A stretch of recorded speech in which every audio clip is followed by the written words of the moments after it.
In this video, I'll show you how to print relief collagraph blocks by hand using an experimental approach.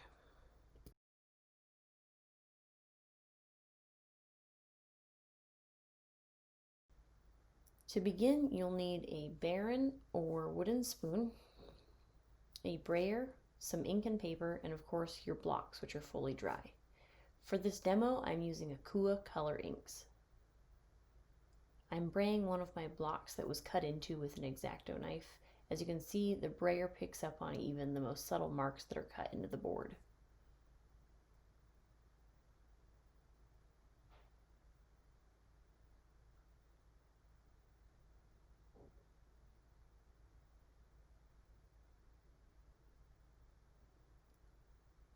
I'm now going to print by hand onto a piece of Japanese paper. Since my paper is smaller than my block, I'm going to place a sheet of newsprint on top so that I don't disturb the edges of my paper with my baren as I rub the back of the paper. The amount of pressure needed will vary. The harder your block is, the more pressure you will need. This is just a piece of mat board with cuts in it, and it doesn't give at all when I press down, so I'll need quite a bit of pressure in order to get a good impression.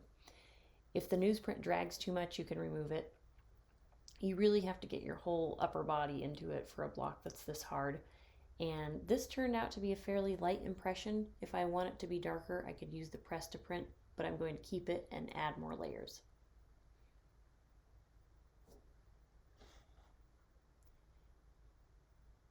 Next, I'm printing the same block with the same color on another piece of paper, and this one too turns out to be fairly light, and if I want it to be darker, I could run it through the press.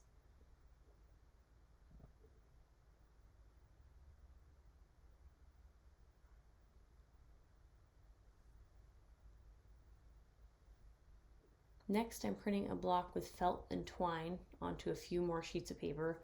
I'm still using yellow because it's best to start with the lightest colors whenever you are printing in layers.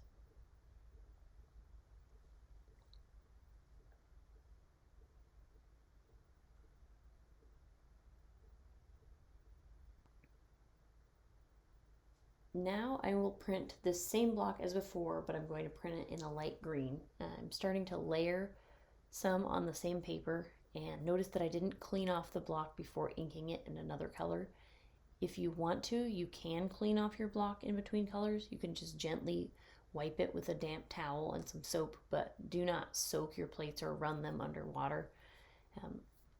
I just like to layer the colors and let the layering offset onto the prints to see what happens. Keep in mind that this is meant to be an exercise in experimentation and loosening up a bit, so just have fun with it.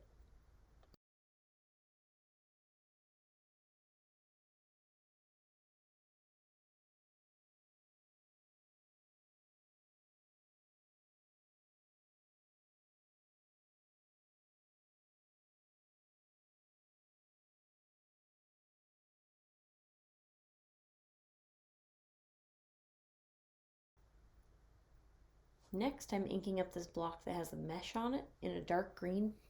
It's hard to see the ink going on because, again, it's subtle like some of the others, but often lots of subtle layers work really well together.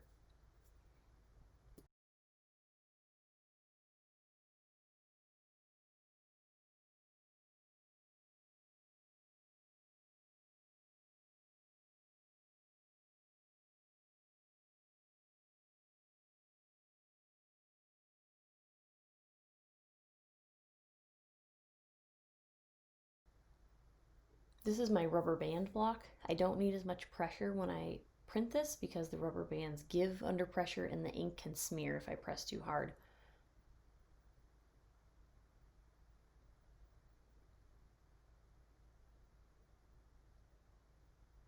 And here you can see some layers starting to develop on this one.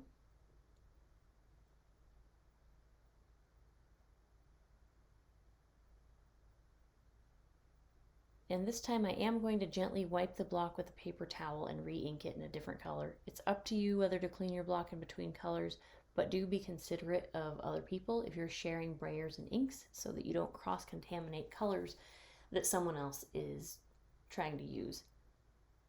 And here you can see the additional layer that was just printed.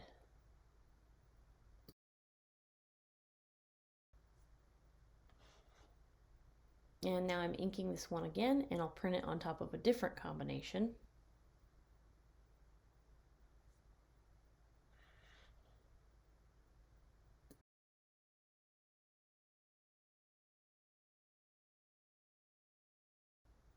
Next, I'll ink this block with cut paper and then continue trying different combinations of blocks with different colors and layering patterns.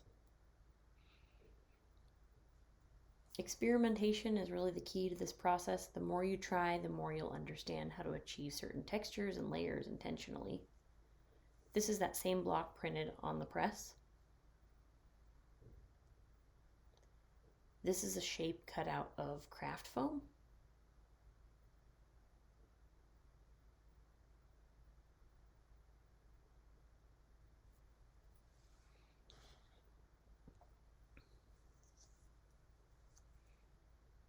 And this is a quick view of all of the blocks that I made today. I did not print all of them. This one is made of craft foam and shelf paper.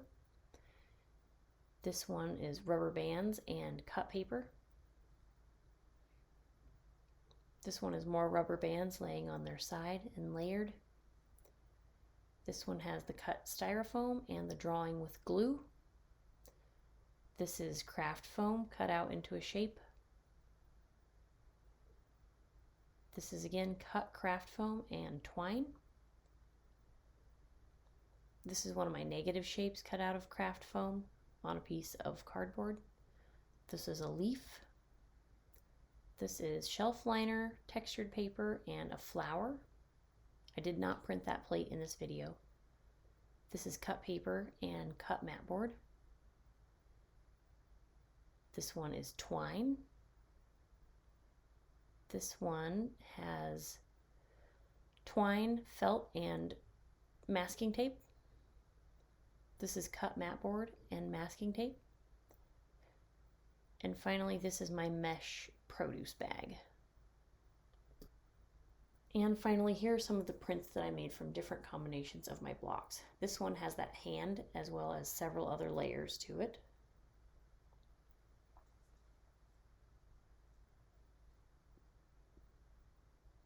This one has quite a few layers of printing, and I've also cut up some prints and used them as collage material. I cut a character out of a lino cut and used him. That's perfectly okay to do. Cut up your prints, glue them back together. That's exactly what I did here. This one has quite a few layers, including cut paper. I will definitely expect to see at least this level of investigation from you.